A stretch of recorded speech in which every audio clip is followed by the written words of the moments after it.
равзанаи трансферии зимистона имконе аст ки дастаҳо барои охири мавсим ҳайати худро қавӣ мегардонанд, аммо чун одатӣ дар ин равзана маблағҳои калон сарф кардан намешавад. харидҳои мешуда бо эҳтиёт ва маблағи кам ба қайд гирифта мешаванд. имрӯз ба бозингароне менигарем ки ройгон ба дастаҳои дигар гузариш анҷом медиҳанд.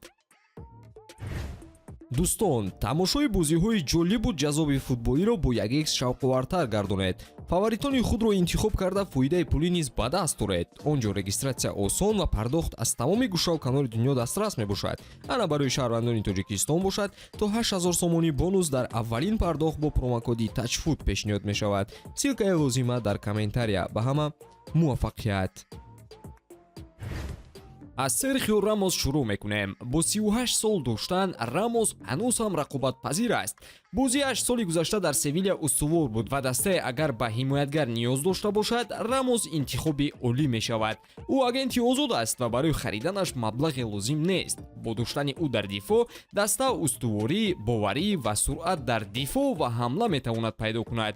Рамос дар ҳақиқат бозингари ботаҷриба аст, вале ӯ ягона бозингар дар рӯйхати мо нест. собиқ ҳамдастаи Рамос дар ПСЖ Лионел Месси ҳам ин ҷо аст. ба замоне ҳамдаста будани онҳо бовари аксарият намеояд, вале ин чиз ҳақиқат дорад.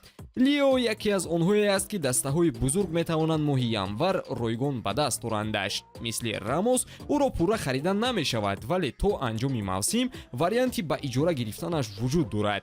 мавсими нави MLS ҳоло дертар оғоз мешавад ва Месси метавонад давоми 2 моҳ дар дигар даста баромад кунад. албатта 2 моҳ доштани Месси аз 6 моҳ бозӣ кардани дигарон беҳтар аст ва аниқ талабгоронаш аз пайи ӯ шудаанд. ин чиз дар гузашта такрор шуда буд, вақте ки Терри Анри барои 2 моҳ ба сафи Арсенал омада бозӣ намуда буд.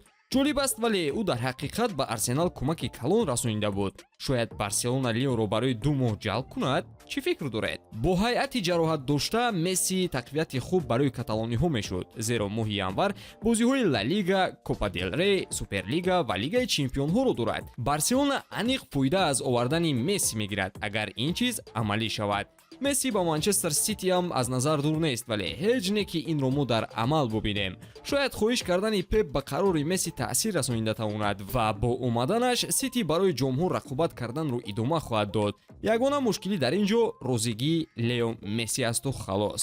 ба назар ӯ вақти худро хело самаранок истифода мебарад, вале агар ба Аврупо баргаштан хоҳад, ё назди Пеп меравад, ё ба Барселона. нафари дигаре ки зимистон ӯро ройгон ба даст овардан мумкин аст, ин Маркус Решфорд мебошад.